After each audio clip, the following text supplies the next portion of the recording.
Pomfret মাছ খেতে ভালোবাসো না এমন মানুষের সংখ্যা বোধহয় খুবই কম। মশলা পমফ্রেট ফ্রাইয়ের রেসিপি দিয়ে কুকিং কালার ওয়ার্ল্ডে আজ সবাইকে স্বাগত জানাই। পমফ্রেট ফ্রাইয়ের জন্য প্রথমে মশলাটা বানিয়ে নিচ্ছি। মিক্সির জারের মধ্যে 2 টুকরো আদা, 4-5 কোয়া রসুন আর লাল লাল দেখে 4টে কাঁচা লঙ্কা নিলাম।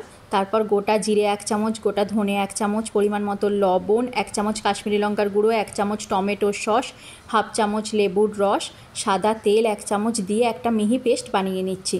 মশলা একদম তৈরি। এইবার পরিষ্কার করে ধুয়ে রাখা মাছের মধ্যে এই মশলাটা ঢেলে দিলাম। তারপর সামান্য লবণ দিলাম আর 6 পিস মাছের জন্য 3 চামচ কর্নফ্লাওয়ার আর 1 চামচ সর্ষের তেল দিয়ে খুব ভালো করে মাছগুলো ম্যারিনেট করে ঢাকনা চাপা দিয়ে আধ ঘন্টা থেকে 45 মিনিট রেখে দেবো। আমি আধ ঘন্টায় রেখেছিলাম। তারপর আর কি, কড়াই সাদা তেল দিয়ে সাদা তেল গরম করে নিয়ে ম্যারিনেট করে রাখা মাছগুলো তেলের মধ্যে ছেড়ে উল্টে পাল্টে বেশ লাল লাল করে ভেজে নিলেই মশলা পমফ্রেট ফ্রাই পরিবেশনের জন্য একদম তৈরি। বাড়িতে গেস্ট এলে অথবা ঠান্ডার দিনে নিজেদের খাওয়ার জন্য চায়ের সাথে একবার বানিয়ে দেখতে পারো এইভাবে মশলা পমফ্রেট ফ্রাই। রেসিপিটা কেমন লাগলো কমেন্ট করে জানিও। ভালো লাগলে চ্যানেলটি সাবস্ক্রাইব করে পাশে থেকো।